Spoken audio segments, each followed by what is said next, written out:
Now, let me give you a little simple formula for goal setting. Okay? We take 2.5 hours on the weekend for the whole 10-year plan. We don't have time for that tonight. But let me get you started with a little simple formula Mr. Schoaf gave me. And maybe this will be helpful. First of all, I've divided goals into 2 parts. First is long range. Long range goals. That's your dreams. Your dreams for the next 3, 5, 10, 20, 30, 40 years. Actually, the rest of your life. Your dreams. You've got to keep dreaming. Ronald Reagan, president, said to the joint session of Congress a few weeks ago, "The Republic is a dream. And if we don't keep dreaming, we will lose the Republic." Your better future is a dream for yourself and for your family. Where do you want to go? What do you want to do? What do you want to be? What do you want to see? You've got to dream dreams. There's a Bible phrase that says, without dreams and visions, people perish. You've got to have something to go for that inspires the heart and the soul. Dreams. From the children of Sanchez, it says, take the crumbs from starving soldiers, they won't die. Take the bread from hungry children, they won't cry. But without dreams, we all will die. You've got to dream. Don't lose your dreams for yourself, for your future, for your family. The dreams of love and enterprise and travel and doing things, becoming something unique on your journey here. Don't lose your dreams. Do some dreaming. That's long-range goals. You've got to have those. So that's number 1. Here's the second part of goals, short range. Short-range goals. That's your goals for tomorrow, this week, this month, this year, the immediate future. We call these confidence builders. Because if you set up something short-range, go for it, get it, latch onto it, work hard, accomplish it. That starts building your strong feelings to go for your dreams. Now, I've divided goals into 3 categories. Here they are. Number 1 is economic.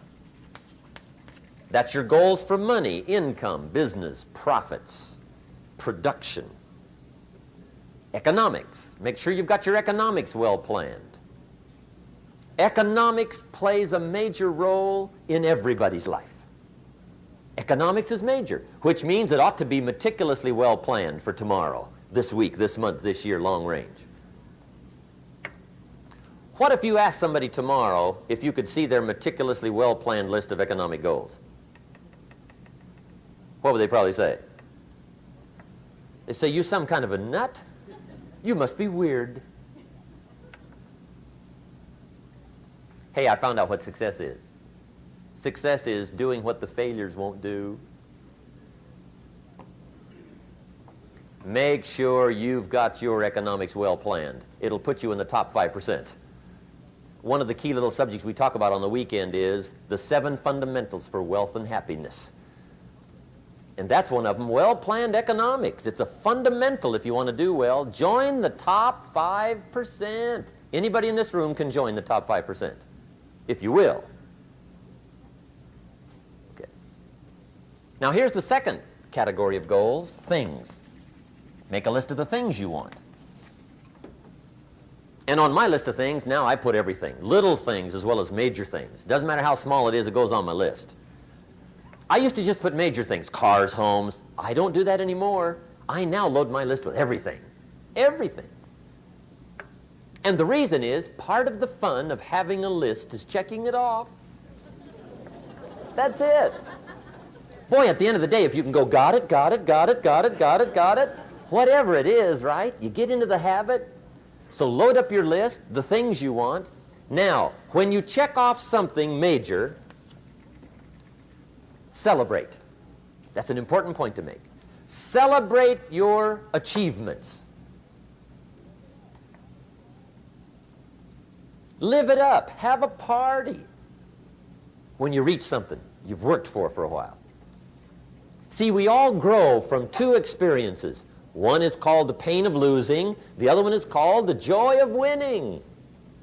We need both of them. Amplify them as much as you can, which also means make losing painful. If you set up something, fooled around, didn't get it, put it on yourself. On the other side, if you did get it, congratulate yourself. Self-congratulations is a sign of maturity. Seeking congratulations is a sign of immaturity. But hey, winning and losing, see, that's what it's all about. That's the name of the game. Now, some people lead such mediocre lives, at the end of the day, they don't know whether they're winning or losing. They got no clue. Guy's just going through the day with his fingers crossed. There's a better way. Okay, here's the third category of goals, personal development. Put those goals together, personal development goals. That's your goals to be stronger, more decisive, be a speaker, be a leader, learn a language, all kinds of skills. Okay? The whole weekend seminar was designed to improve all your skills so that you walk away more skillful. And that's what you want, the personal development skills. That's what attracts, that's what brings good things to your life, the person you become more skillful. Now, this is quite a package to work on. Economics, things, personal development. For tomorrow, this week, this month, this year, long range. Okay? That'll get you started. Now, here's the simple formula for setting goals. It goes like this. A, work on your goals. That's step one. Work on them. And I've put the word work there deliberately. Setting goals is plain hard work. I don't want to kid you. We haven't come here tonight to kid each other. It's work. I know it's work. That's why a lot of people just let it slide. It's work. Many people work hard on their job, but they don't work hard on their future. They just let that slide. And the work involved is making plans. I know most people don't. I understand that, but don't let that be you. Guy says, well, yeah, you work where I work, but the time you struggle home, it's late. You got to eat a bite of supper, watch a little TV, get to bed. You can't sit up half the night. Plan, plan, plan. And the guy's behind. Good worker, hard worker, sincere.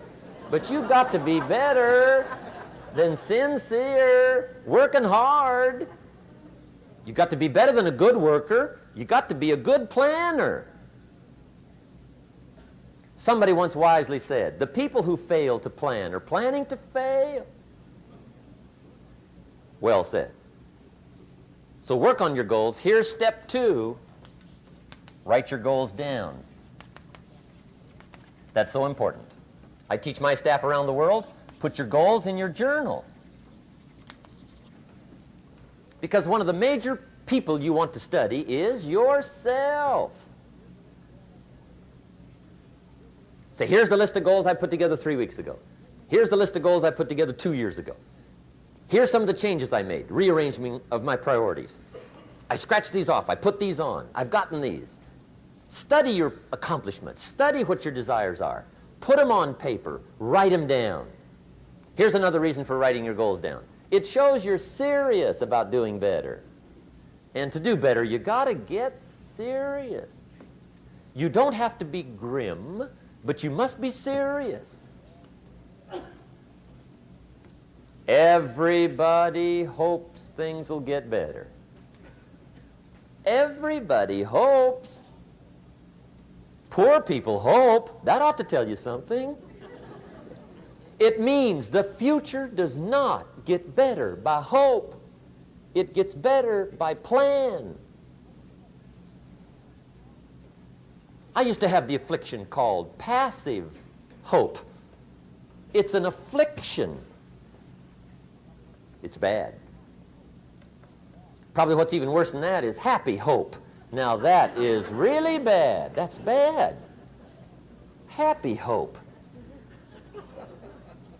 The guy's 50 and he's broke and he's still smiling. See, that's not good.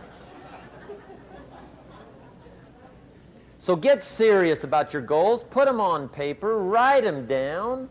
There's all kinds. His goals, her goals, their goals. Business goals, financial independence goals, family goals. I mean, there's so many things to work on this that if you don't get busy and work on it, sure enough, the time will pass. And sure enough, 5 years from now, you'll wind up where you don't want to be, wearing what you don't want to wear, driving what you don't want to drive, being what you don't want to be. Now's the time to fix it. Now, here's the third step to your goals. Check the size of your goals and the kinds of goals. How big they are, what kind they are, affects you. And here's one of the important phrases of the evening. Your goals are affecting you, whatever they are. Your goals affect your handshake. Your goals affect your attitude, personality. Your goals affect the way you walk, the way you talk, the way you dress. All day long, we're being affected by our goals. Now, some people have goals, but they have such lousy goals. The effect is bad. I asked a guy one time, what are your goals for this month? The guy said, look, if I could just scrape up enough money to pay these lousy bills. That was his goal. I'm not saying it isn't a goal. It's a goal, but it's such a lousy goal, the effect is bad. You don't jump out of bed on Monday morning and say, oh boy, another chance to go out and scrape up the money to pay my lousy bills. See, you don't do that. Usually you say, oh, not another Monday.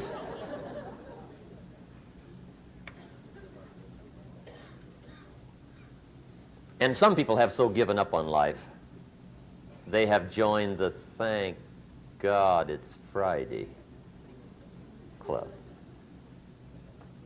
How sad. Surely those are the same people, when life is over for them, will say, thank God it's over.